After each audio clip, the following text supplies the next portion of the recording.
Voici les Winton Wetlands, anciennement le lac McQuown, anciennement le marais de Winton. Il y a eu pas mal de discussions avec la communauté. À l'origine, des plans ont été proposés, ce qui a suscité pas mal de retours et beaucoup de cela a été traité. Sous la surface d'un lac artificiel en Australie, quelque chose d'extraordinaire attendait. Pendant près de 4 décennies, un marais entier est resté submergé, ses forêts noyées, ses arbres sacrés oubliés. Mais lorsque les ingénieurs ont percé le barrage, Le plan était d'avoir une jetée de pêche ici, vous viendriez ici, la rampe de mise à l'eau, il y aurait des gens alignés le long de la rive et des gens qui pêchent, et c'était tout simplement merveilleux. Maintenant c'est parti. l'eau s'est retirée et la nature a repris ses droits de façon que personne n'attendait. Voici l'histoire d'un paysage qui a refusé de rester enfoui.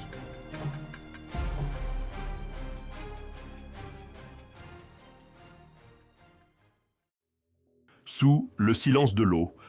Dans le nord-est de Victoria, entre Benalla et Glenrowan, se trouve un paysage qui autrefois prospérait avec des eaux changeantes, des gommiers rouges et la mémoire du peuple Yorta Yorta. Pendant des milliers d'années, c'était une plaine inondable vivante, animée par des rythmes saisonniers qui nourrissaient à la fois la faune et la culture. Mais en 1970, elle fut noyée par l'ambition.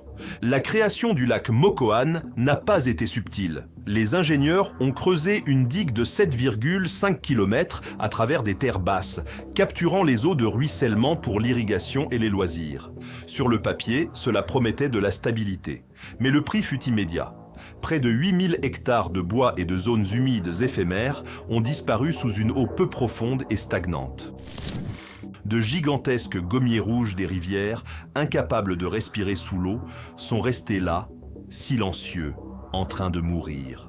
Des arbres cicatriciels sacrés, autrefois marqués pour les outils, les cérémonies et les récits, furent submergés sans aucun rite.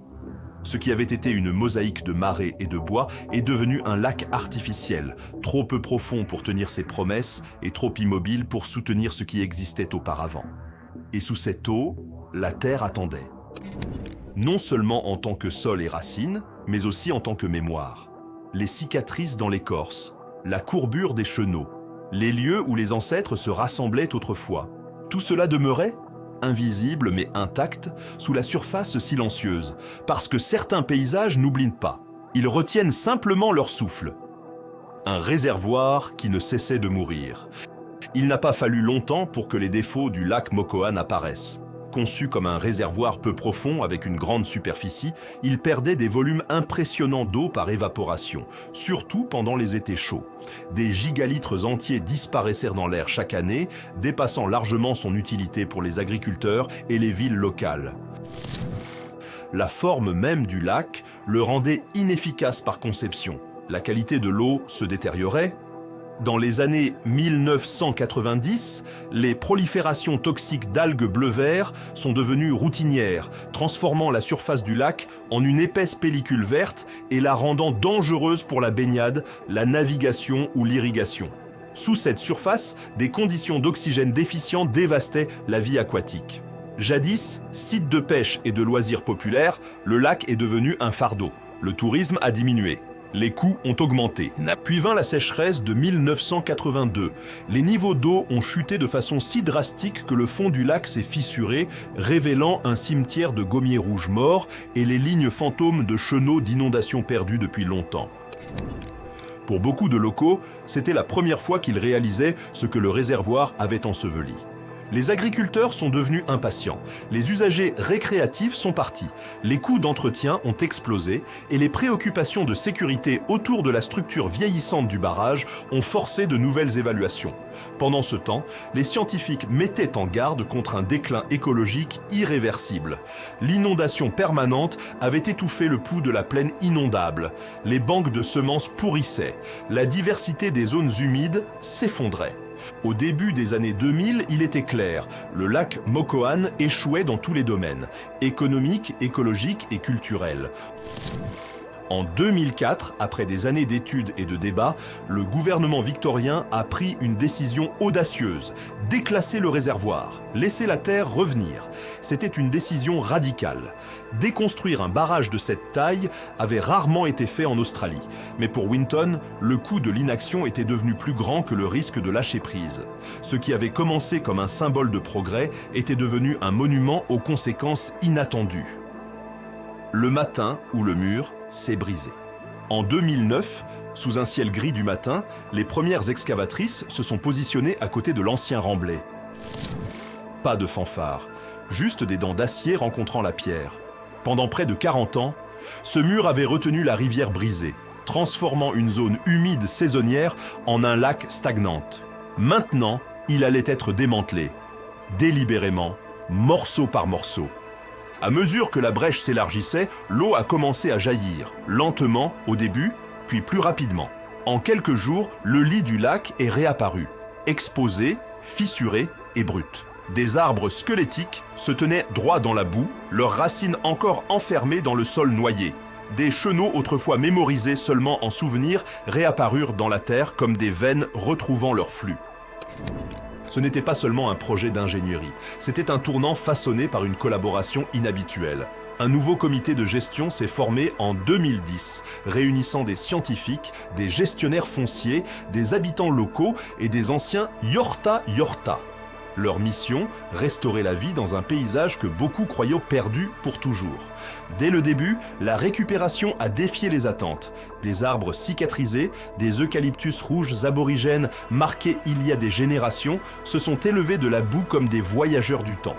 Des grenouilles chantaient depuis les bassins peu profonds.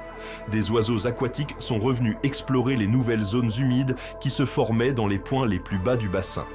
La terre n'avait pas oublié comment respirer, mais tous les signes n'étaient pas porteurs d'espoir. Des tempêtes de poussière balayaient le lit exposé, des mauvaises herbes envahissantes s'implantaient, des animaux sauvages se déplaçaient rapidement dans ce terrain en voie de récupération. Le comité a répondu par des actions ciblées, semer des plantes natives, stabiliser le sol et clôturer les zones critiques. Les progrès seraient mesurés en années, pas en jours. Pourtant, quelque chose avait changé. La brèche n'était pas seulement l'enlèvement d'un mur, c'était une restauration de la possibilité. Sous la boue et la décomposition, la Terre attendait une chance de recommencer, et maintenant, elle en avait une. Quand la rivière se souvient, avec la digue brisée et l'eau libérée, la Terre a recommencé à battre. Les pluies saisonnières ne s'accumulaient plus dans un bassin stagnant. Au lieu de cela, elles circulaient, inondant les chenaux bas, remplissant les billabongs, se retirant pendant les mois secs. Ces cycles naturels d'humidité et de sécheresse, autrefois enfouis sous le réservoir, sont revenus avec une urgence silencieuse. Les hydrologues observaient attentivement. Les zones humides éphémères, celles qui inondent et sèchent en rythme, réagissaient presque immédiatement. Les nutriments circulaient de nouveau. Les microbes prospéraient dans la litière fraîche de feuilles. Les invertébrés explosaient en nombre. De petits poissons indigènes, comme la perche pygmée et les goujons, recolonisaient les ruisseaux reconnectés. La rivière n'avait pas besoin d'être guidée sur sa route. Elle se souvenait. Les oiseaux arrivaient en nombre qui étonnaient même les équipes d'études. Canards, cygnes, hérons et échassiers migrateurs revenaient, certains nichant dans la région pour la première fois depuis des décennies. Les grenouilles chantaient depuis les roseaux. Même des espèces rares, comme la petite grenouille de Sloane et le lézard sans pattes rayées, commençaient à réapparaître dans les relevés écologiques. La reprise n'était pas qu'anecdotique. Les équipes la documentaient à l'aide de transects, de points photos et de moniteurs acoustiques. Chaque donnée construisait un argument.